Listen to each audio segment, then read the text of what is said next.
Hey guys, welcome back. In the last video where I did a recommendation on the show Peaky Blinders, I've said that this show has become one of my favorite shows and its leading character, Thomas Shelby, has become one of my favorite characters of all time. And I thought this week I'll do a in-depth breakdown analysis, whatever you call it, video on one of my favorite scenes in the entire 5 seasons of this show. And that scene is the negotiation scene between Thomas Shelby and Alfie Solomons.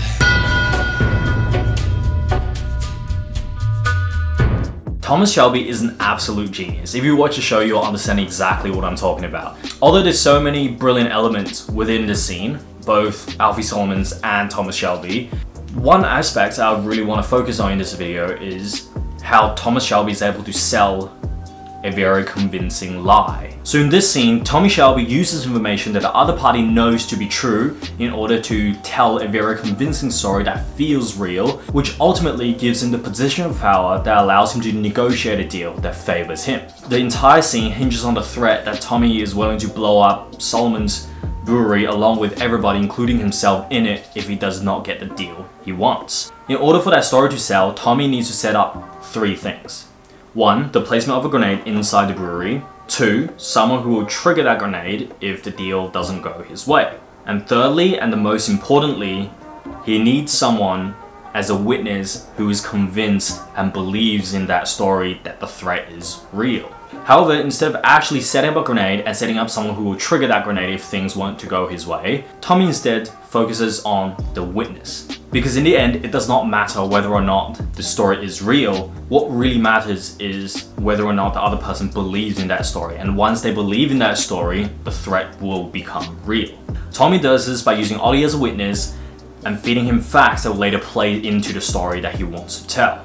He sets up James outside, and on the way in, he bends down to tie his shoelaces, strategically placing his body behind a barrel so it will be hard to see what he's actually doing, creating room for a potential secret placement of a grenade. And during the negotiation, when Solomons breaks the previous agreement and makes an unreasonable offer, that 100% of your business goes to me.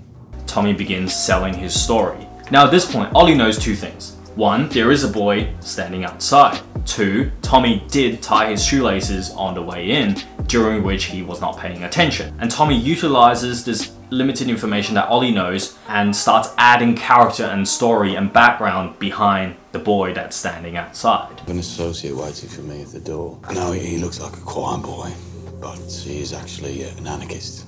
He then confirms with Ollie about bending down tying his shoelaces. And notice how he specifically say, "It's not a fact, Ollie." He focuses on the real part of the story that Ollie knows to be true. After confirming the facts of the story, he starts adding the fictional side, where he starts to add as much detail as possible, down to the specific type of grenade he is using. By adding this level of detail, he makes the story feel real. He makes it seem like the negotiation process was very planned and calculated, in which Solomon knows that this is something Tommy would do, as Tommy is usually very calculated. And then Tommy makes a threat. If I don't walk out that door with a stroke of 7, he's going to trigger the grenade and your very combustible rum will blow us all to hell. Once again, he utilizes information that Solomons knows to be true, which is the fact that Tommy is in a very shitty situation where he feels trapped and he's in a position where he does not have power, but he's willing to do whatever it takes to dig himself out. And I don't care, because I'm already dead.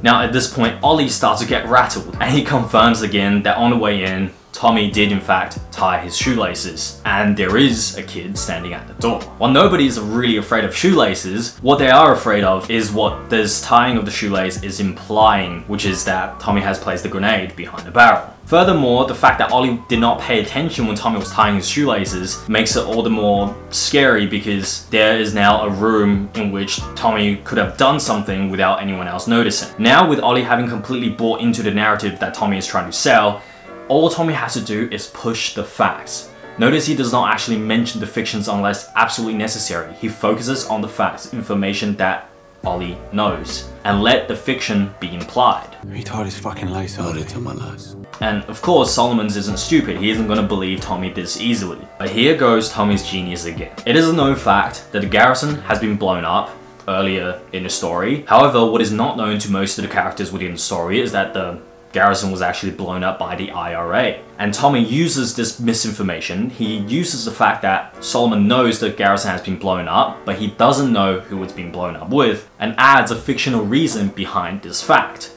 I did blow up my own pub for the insurance. Which shows the length he's going to go for something so trivial.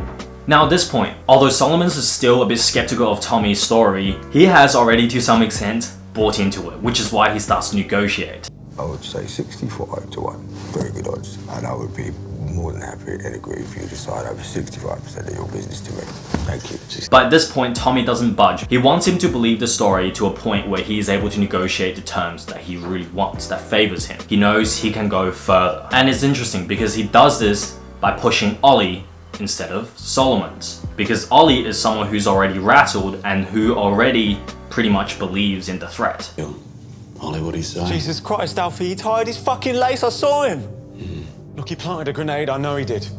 And also because he knows if he tries to oversell it to Solomons, it will seem fishy. If something is true, why do you need to overconvince it? Why run when you're not being chased? He knows by rattling Ollie, it will eventually get to Solomons. This is called emotion contagion, which is the phenomenon where one's emotion and behavior will directly trigger a similar emotional behavior to those around them.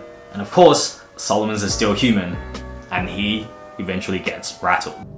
Alfie, it's Tommy fucking Shelby. Then Tommy follows up with even more detail, once again blending fact with fiction. But notice that he always leads with the fact first. He describes the barrel where he ties his shoelaces, which is a real barrel with real writings on it that Solomon knows. Then he blends in a bit about the grenade. Now at this point, if you really think about it, there is a boy standing outside, that is a fact. Tommy did bend down to tie his shoelaces on the way in behind the barrel, that is also a fact. The only thing that haven't been confirmed or haven't been seen is the existence of a grenade. And this is where Tommy hammers it in by taking out a grenade pin from his pocket. The one fictional part of the story that hasn't been seen throughout this entire time is now seen and confirmed. Although it could have been a pin from any grenade, but by having every other aspect of the story lining up before this point, it is very believable that this pin is the pin of the grenade that Tommy has planted. And just to push it just a little bit further, as a little cherry on top, Tommy reminds Solomons that he was once a clay kicker in World War I, and he has indeed used the exact same kit to blow up something else when he was in the army. Now, whether or not this is actually true, whether or not he did blow things up or not, it is a well-known fact to everyone, including Solomons, that Tommy was indeed a clay kicker in World War I. Once again, a fact that is known to be true for Solomons. He also agrees to the comparison of his trapped situation then in World War I, where he was buried alive, to his situation now. Once again, adding to what Solomons already knows, which is that Tommy in this situation is not afraid of death. Because I'm already dead. And this is when Solomon breaks. You can see it happen, Tommy can see it happen, and Tommy knows that Solomons has bought into the story, so there's no need to push any further. And they reach a deal. This is an absolute brilliant scene. I can't stress enough how well it's written. And that is obviously credit goes to Stephen Knight, who wrote the script for the show. And of course the performance of the two parties. And although there's so many different aspects to this show, I found it extremely fascinating that Tommy is able to utilize the information that Solomons and Ollie knows to be true in order to sell a story that is fictional. Now, I'm not encouraging you guys to go out there and lie using this method, but I do think it's a very interesting thing to digest and to break down to see how convincing a lie can be when it's backed up by the truth. Although, through the writing of this video, I was just thinking, why didn't Solomons just get Ollie to go check behind the barrel instead of going outside and shooting the boy from the good family? Right, Ollie, I want you to go outside, yeah, and shoot that boy in the face from the good family. If he looked behind the barrel, he would have seen that there is in fact no grenade. Or is there? And this whole thing would have been resolved. Anyways, that's just me nitpicking. It's a brilliant fucking scene. I hope you guys really enjoy the scene breakdown. Let me know in the comments below if you would want to see more of this in the future. And of course, if you liked the video, give the video a thumbs up and hit the subscribe button if you haven't already. And if you haven't, go watch Peaky Blinders and enjoy the show.